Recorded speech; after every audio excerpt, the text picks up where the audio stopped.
Bulletin में आपका एक बार फिर से स्वागत। मैं आपके साथ अंकित मिश्रा और अब बात कर लेते हैं छत्तीसगढ़ की। प्रधानमंत्री नरेंद्र मोदी ने छत्तीसगढ़ को बड़ी सौगात दे दी है। ओवरब्रिज अंडरपास का भी उद्घाटन उन्होंने कर दिया है।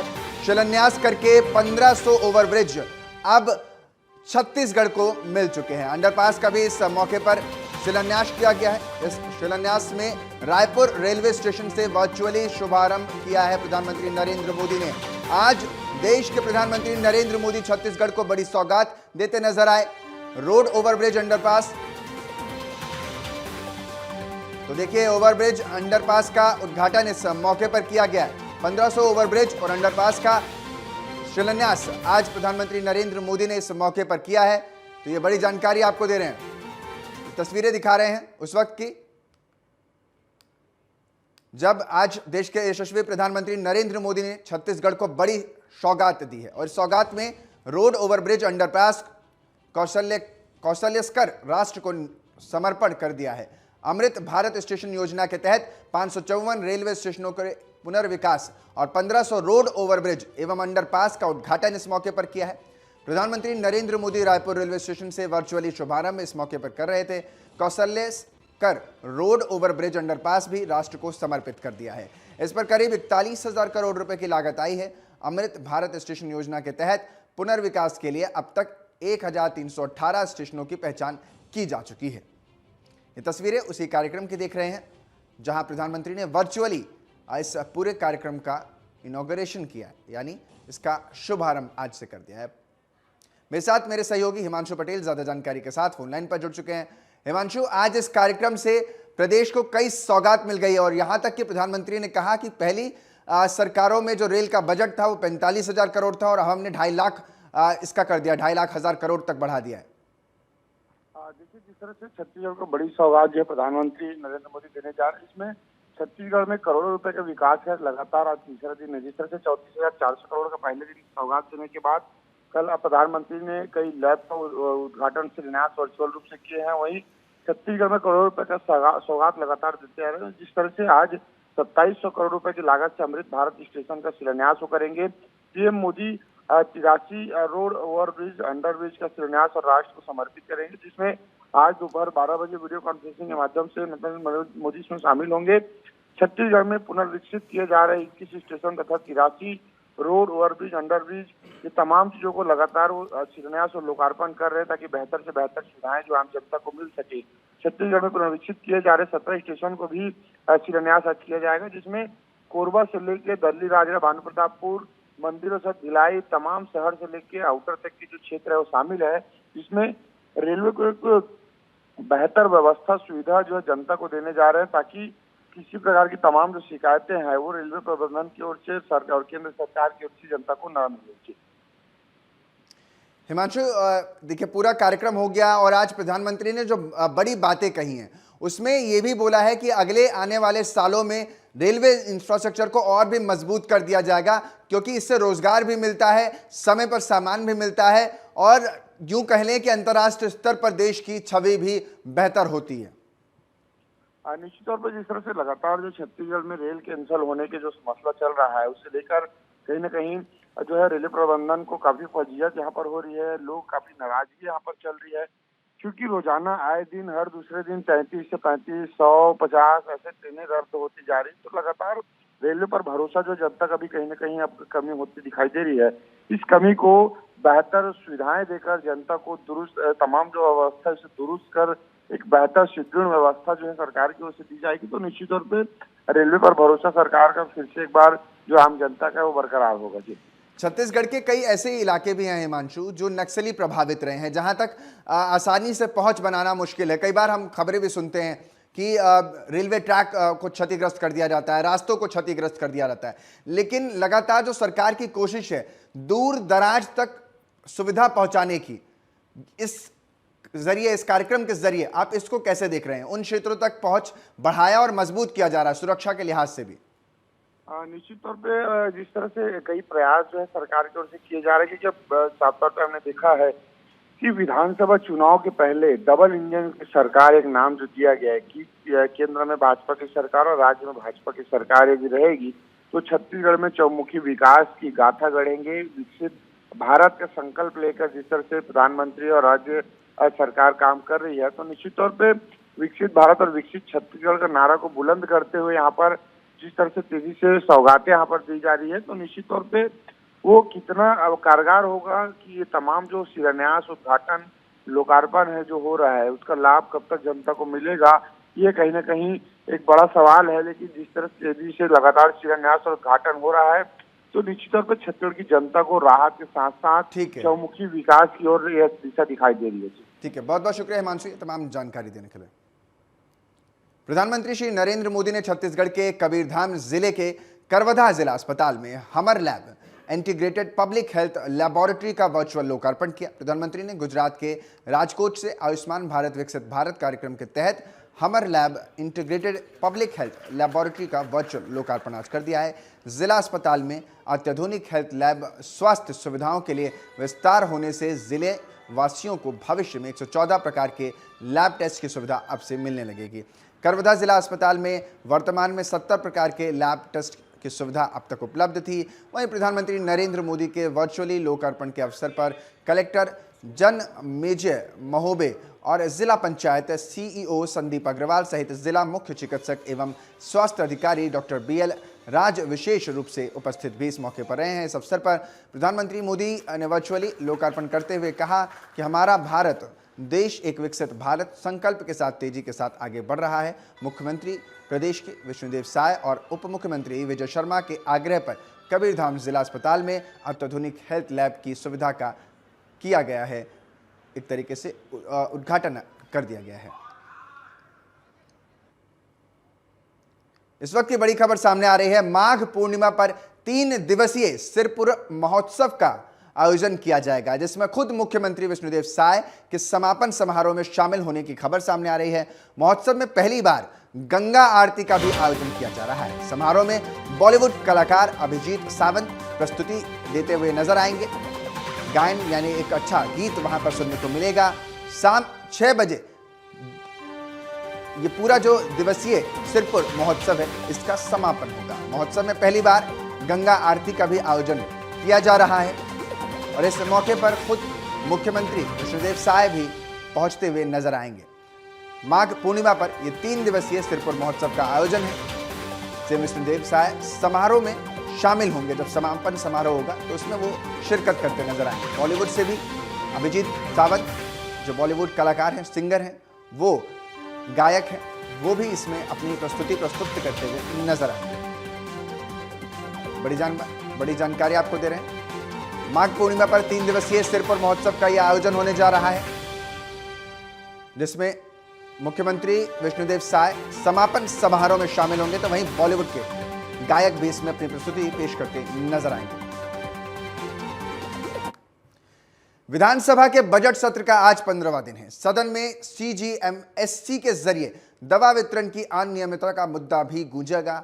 विधायक बालेश्वर साहू ध्यानाकर्षण का मुद्दा उठाएंगे। वहीं सीएम विष्णुदेव साय और मंत्री बृजमोहन अग्रवाल पत्रों को पटल पर रखते नजर आ जाएंगे। इसके बाद सीएम विष्णुदेव साय के विभागों की अनुदान मांगों पर चर्चा होगी। इतना ही नहीं, वित्त मंत्री ओपी चौधरी विनियोग विधेयक 2024 पेश करने वाले हैं।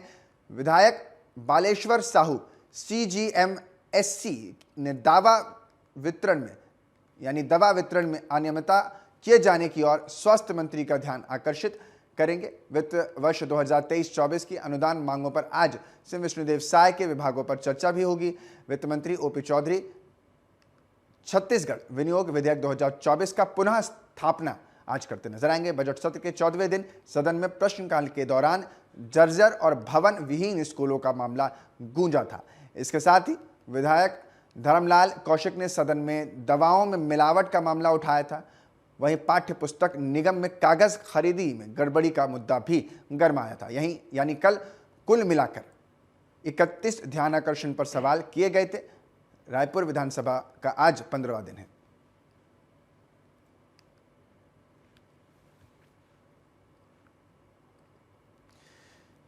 बिलासपुर आईएमए के 19वें राष्ट्रीय सम्मेलन के समापन समारोह में प्रदेश के उप मुख्यमंत्री अरुण साव और स्वास्थ्य मंत्री श्याम बिहारी जायसवाल मुख्य अतिथि के रूप में शामिल हुए। 2 दिवसीय सम्मेलन में समापन अवसर पर उप मुख्यमंत्री और स्वास्थ्य मंत्री ने कहा कि प्रदेश में स्वास्थ्य सुविधाओं के विस्तार के लिए सरकार प्रतिबद्ध। तिफरा के एक निजी होटल में आयोजित इस कार्यक्रम में उन्होंने कहा, गरीबों को बेहतर स्वास्थ्य सुविधा मिले, यह हमारी प्राथमिकता। डिप्टी सीएम अरुण साव ने इस मौके पर कहा, वर्तमान में बढ़ती बीमारियों के कारण डॉक्टरों की ज़रूरत ज़्यादा बढ़ी है और ऐसे में उनकी जिम्मेदारी भी बढ़ती नजर आ रही है। आईएमए की प्रशंसा करते हुए उन्होंने कहा कि ये एक ऐसा संगठन है जो चिकित्सा क्षेत्र में जन कल्याण के लिए काम हमेशा लगातार कर रहा है। इस अवसर पर प्रदेश शासन के स्वास्थ्य मंत्री श्याम बिहारी जायसवाल ने कहा, हमारा लक्ष्य चिकित्सा क्षेत्र में विशेषज्ञ डॉक्टरों की कमी को पूरा करना और आयुष्मान योजना के तहत गरीबों को 100% इलाज की सुविधा प्रदान करना है। छत्तीसगढ़ का 2 दिवसीय प्रांतीय अधिवेशन आज संपन्न हुआ है। पिछले 2 दिनों में अलग अलग विषयों पर विशेषज्ञों ने अपनी प्रस्तुति दी है और निश्चित रूप से इस अधिवेशन के माध्यम से चिकित्सा क्षेत्र में हो रहे परिवर्तन की जानकारी, हो रहे नए नए प्रयोगों की जानकारी, नए आविष्कारों की जानकारी सभी चिकित्सकों को होती है। एक दूसरे के अनुभव साझा करते हैं तो निश्चित रूप से बहुत उपयोगी होगा और छत्तीसगढ़ में चिकित्सा की सुविधाओं को बढ़ाने में, चिकित्सकों को और बेहतर चिकित्सा सेवा देने में ये मददगार होगा। छत्तीसगढ़ 19वां छत्तीसगढ़ आईएमए कॉन हुआ, वृहद आयोजन हुआ डॉक्टर विनोद तिवारी के नेतृत्व में। टीम में doctor Hemant Chatterjee sir, doctor Nitin Juneja और सभी वरिष्ठ लोग थे, डॉक्टर प्रशांत द्विवेदी, संदीप तिवारी, अखिलेश देवरस। और उसमें माननीय उप मुख्यमंत्री ने बोला कि स्वास्थ्य संबंधित जितनी भी विसंगतियां हैं, चाहे सिम्स की व्यवस्था हो, चाहे मेडिकल कॉलेज में उपकरण की व्यवस्था हो, तथा गरीब सर्वहारा वर्ग को आयुष्मान मिलने का हो, उन्होंने आश्वासन दिया कि आयुष्मान से संबंधित सभी विसंगतियां दूर की जाएंगी। खबर रायपुर से है, जहां लोकसभा चुनाव की तैयारी में राजनीतिक दल जुट चुके हैं। वहीं चुनाव से पहले प्रदेश के मंत्री बृजमोहन अग्रवाल ने कांग्रेस पर तंज कसते हुए कहा कि कांग्रेस सोई हुई है, जल्द ही पूरा सो जाएगी। आपको बता दें कि बीजेपी अयोध्या के लिए आस्था स्पेशल ट्रेन चला रही थी। राज्य सरकार की IRCTC के साथ MOU हुआ है और 5 मार्च से शुरू हो रहा है। इससे पहले आज गोंदिया से चलकर आस्था स्पेशल ट्रेन जो अयोध्या जा रही थी, उसका संस्कृति मंत्री बृजमोहन अग्रवाल ने कार्यकर्ताओं के साथ स्वागत भी किया। बीजेपी विधायक पुरंदर मिश्रा और मोतीलाल साहू भी इस मौके पर मौजूद रहे। वहीं मंत्री बृजमोहन अग्रवाल ने कहा कि आस्था ट्रेन लोगों की भावना का प्रगतिकरण है। इसमें हर लोगों की ये आकांक्षा है कि रामलला के दर्शन करे, इसके लिए मोदी जी ने व्यवस्था की है। छत्तीसगढ़ में बीजेपी ने वादा किया था कि लोगों को रामलला के दर्शन कराएंगे, सो उसी पर हमारी सरकार ये सुविधा दे रही है। निश्चित रूप से आस्था ट्रेन सिर्फ आस्था नहीं है, ये आस्था ट्रेन लोगों की भावनाओं का प्रकटीकरण है कि जिसमें हर व्यक्ति की ये आकांक्षा है कि अयोध्या में जाकर 500 सालों के बाद रामलला की स्थापना हुई है, उसके दर्शन करें। और इसके लिए आदरणीय मोदी जी ने, रेल मंत्री जी ने ऐसी व्यवस्था की है। और छत्तीसगढ़ में बीजेपी ने वादा किया था कि हम छत्तीसगढ़ के हर व्यक्ति को जो दर्शन करना चाहते हैं उनके लिए व्यवस्था करेंगे। और उसके तहत आने वाले 5 मार्च से हर सप्ताह एक ट्रेन छत्तीसगढ़ से रामलला के दर्शन के लिए दर्शनार्थियों को। खबर कोरबा से है, जहां ACB की टीम ने आबकारी विभाग के सहायक आयुक्त सौरभ बख्शी के बंगले पर छापेमारी की है। जानकारी के मुताबिक शराब घोटाले को लेकर छापा मारे जाने की आशंका जताई जा रही है। आपको बता दें कि बिलासपुर में कल कई शराब कारोबारियों के ठिकाने पर भी छापेमारी की गई थी। फिलहाल इस मामले में ACB की कार्रवाई अभी भी जारी है।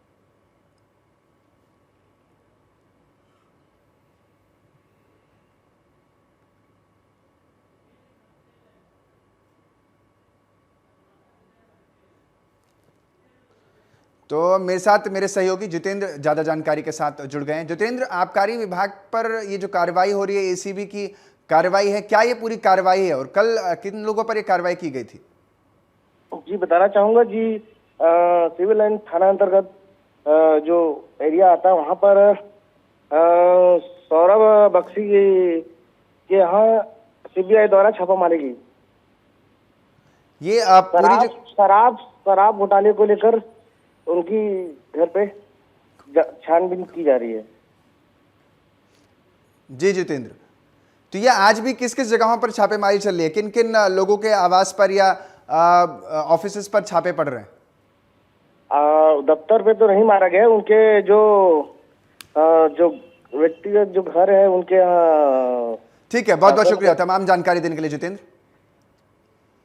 सामुदायिक भवन अवैध कब्जा मामला सामने आया है, जिसमें 3 सदस्यीय जांच कमेटी गठित की गई है। नोटिस मिलने के बाद खाली किया गया है कब्जा। सामुदायिक भवन में पूर्व मंत्री डहरिया के पत्नी की तरफ से किए गए अवैध कब्जा मामले में जांच शुरू हो गई है। मामला उठाने के बाद निगम आयुक्त अविनाश मिश्रा ने 3 सदस्यीय जांच कमेटी बनाई है। कमेटी में निगम सामान्य प्रशासन उपायुक्त कृष्णा खटीक, उपायुक्त राजस्व डॉक्टर RK डोंगरे, नगर निगम के लोक निर्माण विभाग और अभियंता राजेश राठौर की शामिल इसमें किया गया है। इन सभी लोगों की शामिल इसमें है इस जांच कमेटी में। आपको बता दें कि पूर्व मंत्री शिव कुमार डहरिया की पत्नी शकुन डहरिया ने इस सामुदायिक भवन में कब्जा कर लिया था और नोटिस मिलने के 4 दिन बाद कब्जा खाली किया है।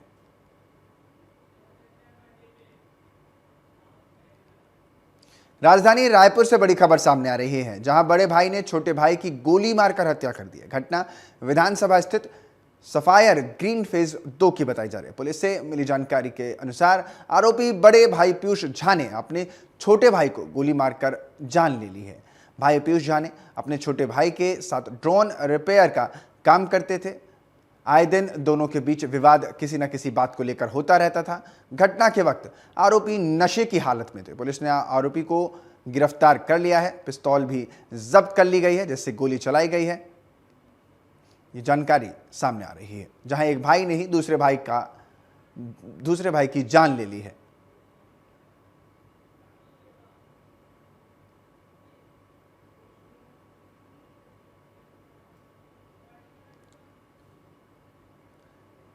तो दोनों के बीच विवाद किसी ना किसी बात को लेकर रहा ही करता था और इस विवाद के बाद जो जानकारी निकलकर सामने आ रही है, बड़े भाई ने ही अपने छोटे भाई को शराब के नशे में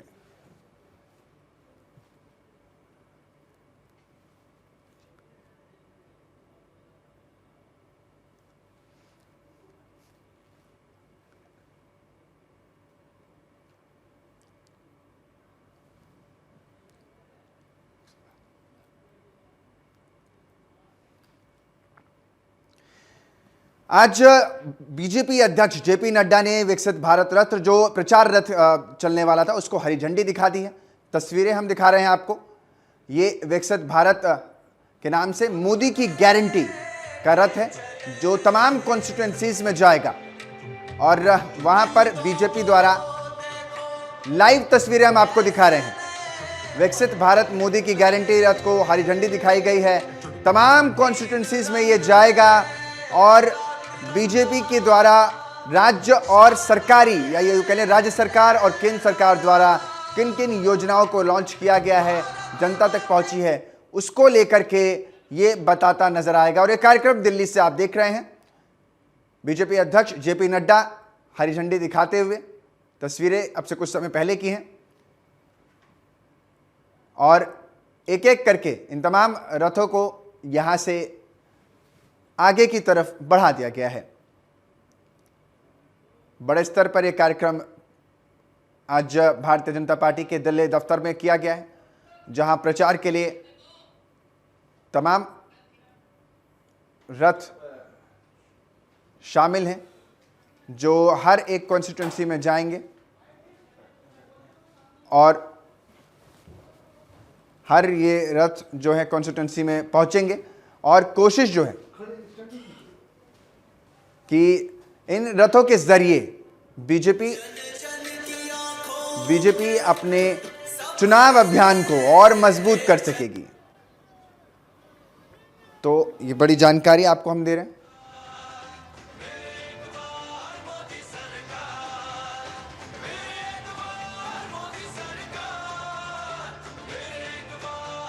स्थानों पर हम विभिन्न समाज के वर्गों का संवाद भी करेंगे और उनके संवाद के साथ साथ उनके सुझावों को भी हम अपने साथ समावेश करेंगे। इसके साथ साथ हम एक विशेष मिस्ड कॉल नंबर के तहत, जिसके नंबर मैं अभी आपके सामने रखूंगा भी, वैसे आप सबके ध्यान में होगा भी, लेकिन वो मिस्ड कॉल के माध्यम से हम प्रयास करेंगे कि आप अपने सुझाव को हमारे तक पहुंचाएं और हम उन सुझावों को भी उसमें समावेश करेंगे। फिर व्हाट्सएप के द्वारा, ट्विटर के द्वारा, वॉइस मैसेज के द्वारा, IVRS के द्वारा, जिस मैसेज के द्वारा भी हम पहुंचाना चाहें उसकी सुविधा हम प्रदान करेंगे। और इसके साथ साथ नमो ऐप में एक अलग से इसका सेक्शन है जिसमें हम अपने सुझाव हम दे सकते हैं, उसके बारे में भी विस्तृत जानकारी ये वीडियो वैन के माध्यम से हम करेंगे।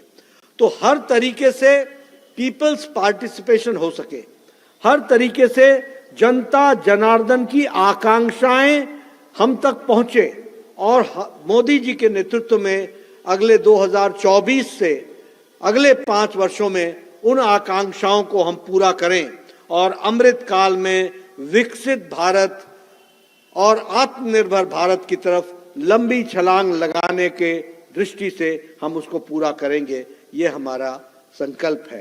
तो आज हम इस कार्यक्रम को आगे करने वाले हैं। एक ये सुझाव पेटिका आप देख रहे हैं और इसके साथ साथ एक फिलहाल के लिए बुलेटिन में इतना ही। बाकी आप बने रहिए हमारे साथ देखते TV27 न्यूज़।